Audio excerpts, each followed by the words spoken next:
But I only can upload 15-minute videos or less.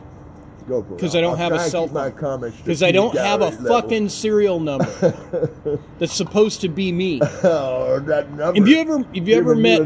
Have you ever met? You ever been out to Seattle? Yes, many times. Okay. In the U District, one of the things that I've seen is homeless kids passing around cell phones. Yep.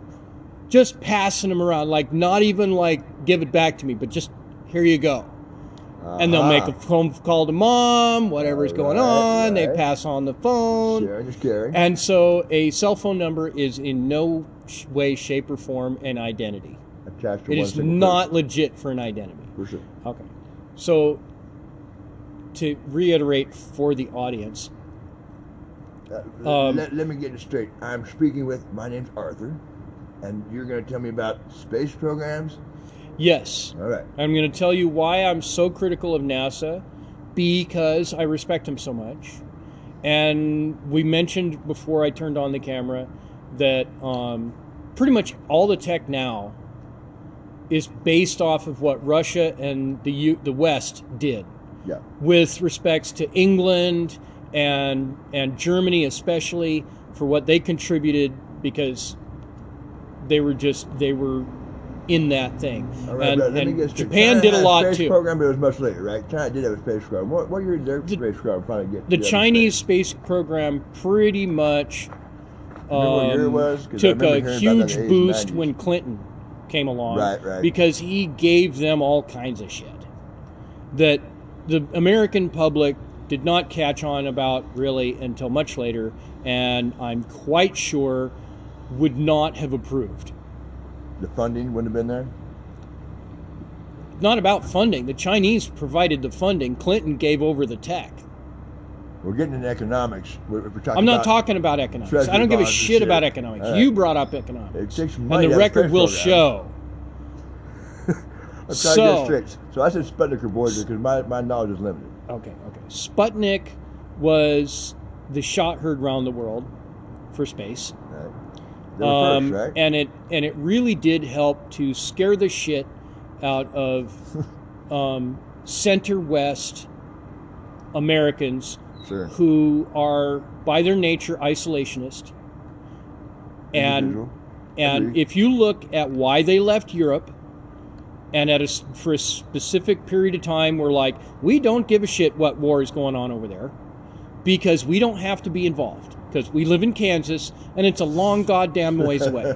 Well, Sputnik said, poo-poo to you, not anymore. Right? Because if they can if such a thing as nukes exist and they can launch in orbit around the Earth, then that means that the flow chart points to Kansas. All right. We're not Kansas anymore. What about Kansas? The thing about Kansas is it's the geographic center of the United States. Okay. And families who moved there a long ass time ago from Europe were like, we don't want nothing to do with where we came from.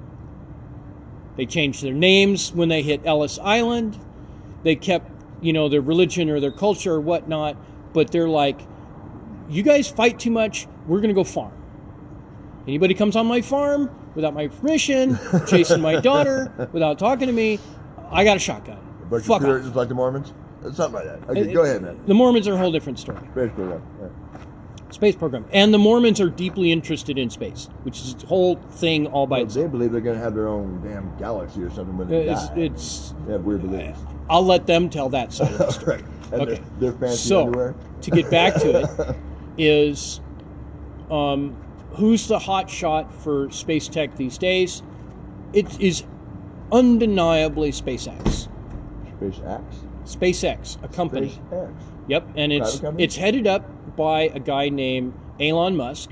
Elon Musk, right. And he kind of leads the moral position of the company. This is what we want to do and how we want to do it.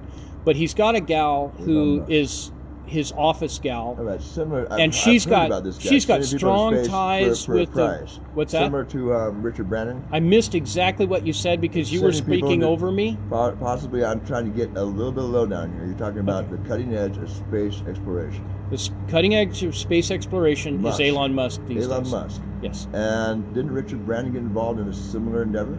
Now, the guy behind all the companies with the name Virgin in them, who cross-dresses because it gets people's attention, and he's a complete genius whack job. Right. I got lots of respect for him, but he's not the tech behind his tech. Right. He in fact, one of the space planes that he was looking at pretty seriously actually came from a whole different guy who was an airplane engineer out of like New Mexico or Arizona, out there somewhere. They use something similar to a shuttle in the private space. Have you ever heard of the X Prize? X Prize, not yet. Okay, you should go look up the X Prize and look at Brandon's plane. That he flies the plane up, and there's another plane attached that's got rockets on it, and it launches into orbit.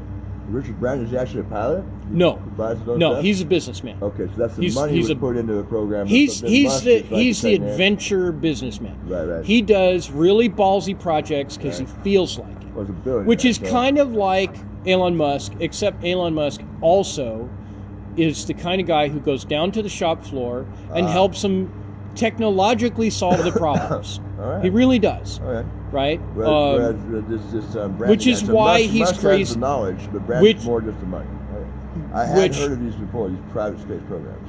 There's a whole lot to them, and I don't want to oversimplify the relationship, Mr. Virgin Galactic has with his airplane. JetBlue. Even if he does cross-dress.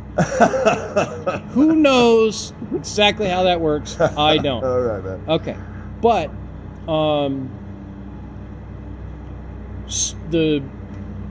because of how everything rolled out after the drop of the Soviet Union,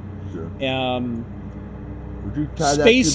Can I finish my thought before you knock in with something new? After what? We're talking about a when. When? I'm a journalist. Think of me as a journalist. Okay. I need the when. I'm not going to. We got the what. The what is space program. The when, the where. So we've got when did that program fall into? Let's say. I was trying to tell you that when you cut me off. Well, rolled right over everything I was saying. So it makes me wonder if all you want to do is just argue. No, I don't want to argue. I want to come to a complete understanding of what we're trying to discuss. Well, then I want to come to completion with this. Close the inner thoughts, subdue the inner thoughts. Why? And the vocal cords. Dialogue or monologue? Do I get the same amount of time as you? And my knowledge worse than yours? I'm the guy that has the knowledge. Where are we now? Okay. So where are we now for space? Is that your question? No, where are we now? Oh, you and I are in Boise in front of the food line. Indeed. All right. I'm going to check, see if I can see how many minutes I got on this. Does that look like 8 minutes to you? Looks about like 8 13, minutes? 14, 15. Yeah, okay. So we got 8 minutes on the clock.